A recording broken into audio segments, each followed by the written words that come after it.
Hey mamas, now it is time to learn how to correctly contract your pelvic floor muscles and your deep core muscles, mainly your transverse abdominis in this video.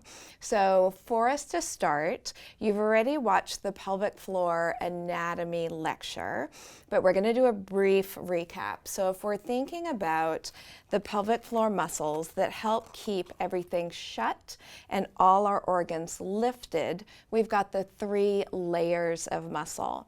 Now, when you think about contracting them, they contract all at once, but I want you to think about what you're going to be feeling to make sure that you get the contraction correctly when you are doing your squeezes.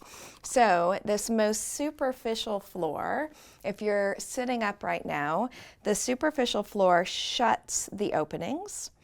The intermediate middle floor is more coming this way up towards your nose, and it squeezes the canal shut. So the urethra, where the urine comes out, the vaginal canal, and the anal canal, all are compressed with those. And then the deep pelvic floor muscles are our lifters. They're the ones that keep all of our organs up.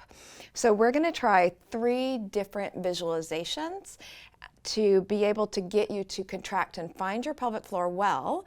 And then when you decide which one you identify best with, that's the one you're going to use for practice at home. Okay, so the first and kind of the most common way to think about how to contract your pelvic floor, or you may have heard Kegels. That term was developed by Dr. Kegel in the 1930s, who figured out that if he taught his new mom patients to squeeze their pelvic floor when they coughed or sneezed, then they didn't leak. So I usually am calling them pelvic floor contractions, but know that when people say Kegels, we're talking about the same thing. So the first thing I want you to do is think about close the openings and lift up and in, and then let that go. And now one of the things that's really important is to actually coordinate with your breath. So take a breath in, and on the exhale, close the openings and lift up and in, and then let it fall. Good. Close the openings, lift up and in, and let it fall. Good. But I want it on the exhale. So breathe in for me. As you exhale, close the openings and lift up and in. Perfect. And then breathe in and relax everything. And now close the openings and lift up and in. Perfect. Good. All right, so that's option number 1. Option number 2, I want you to think about where your tailbone is, whether you're sitting like I am or whether you're lying like Jelaine. I want you to think about pulling your tailbone up towards your pubic bone. So that is getting more of the deep pelvic floor muscles, but some people identify better with that one. So I want you to try that. Now we're not tipping the pelvis at all. The pelvis stays put. You're going to try to contract the muscle that would just bring your tailbone up towards the sky or up towards this pubic bone in the front of your pelvis. Okay, so try that for me. Take a breath in. On the exhale, try to lift your tailbone, and then inhale and relax. And on the exhale, good. And let's try one more like that. Breathe in and relax. And as you exhale, tailbone comes towards pubic bone. Perfect. All right, so far, which one do you like better? Second one. Second one. All right. So now, if you're thinking about as you sit, we have these sit bones here at the base of our pelvis called your ischial tuberosities. What I want you to envision is knitting those tuberosities together. So we want to really try to close. Again, you're not tipping, you're not moving the pelvis. Nobody should know that you're doing your contractions. So I want you to try that for me. So take a breath in. On the exhale, knit the sit bones together. And then inhale and relax. Exhale and knit the sit bones together. Perfect. Good. Breath in. And last time, knit the sit bones together. Good. All right. So of the 3, what did you like? Tie between second and third. Ah, okay. So I like the 3rd as well, but a lot of people identify with the close the openings and lift up and in. So our goal here is basically you're closing and you're lifting. If you feel like you are bearing down and out, we don't want that. That is overstretching the muscles, it's overstretching the nerves. We want to lift up and in and be able to keep all your organs shut and lifted where they belong. So when you're practicing these at home, we're going to start and right now practice 5 repetitions of a 5-second hold, followed by a 5-second rest. Now, part of the important part is that you actually let the muscle rest in between, that if you just squeeze, barely rest, squeeze, you end up fatiguing the muscle, and we don't want to do that. If ever doing these exercises you feel like you are noticing more pelvic pressure, more leakage, more symptoms of any kind, you're doing too many or you're not giving the muscle enough rest after.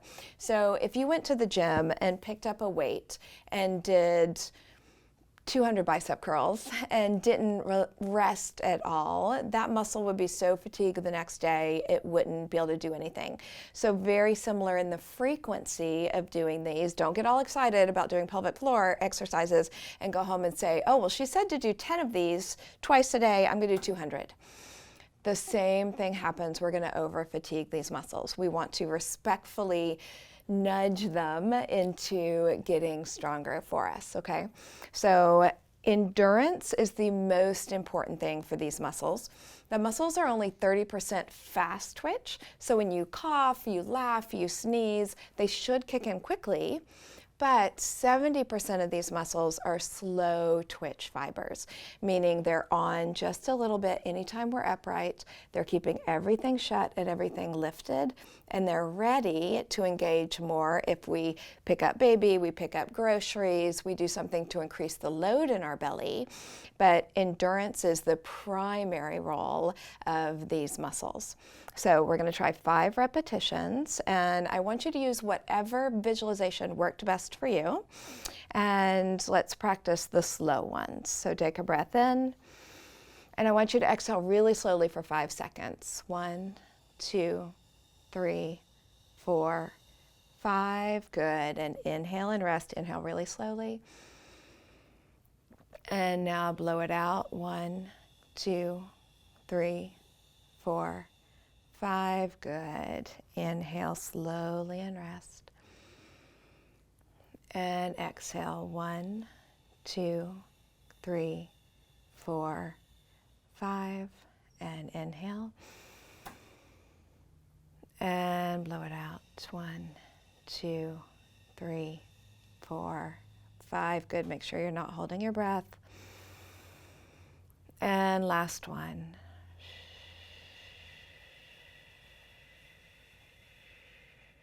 Perfect. All right. So if you're only going to do one, endurance is what you want to do. But I would like a little bit of that fine-tuning of speed as well at home for things like laughing, coughing, sneezing. So I'm going to have you do 10 quick contractions. So you're going to squeeze, drop, squeeze, drop, squeeze, drop. Okay, so let's go ahead and try 10 of those right now.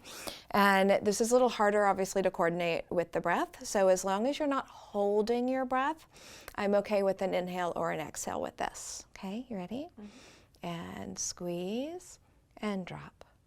Squeeze, drop. Squeeze, drop. Squeeze, drop. Squeeze, drop. Squeeze, drop. Squeeze, drop, squeeze, drop, squeeze, drop. Last one, squeeze, drop. Good. Was that harder or easier? Harder. Yeah.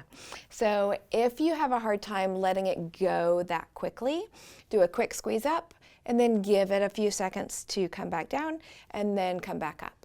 All right, so pelvic floor wise, for this first bit of strengthening in this program, I want you really to focus on just activating isolating it well and getting this recruitment kicked in.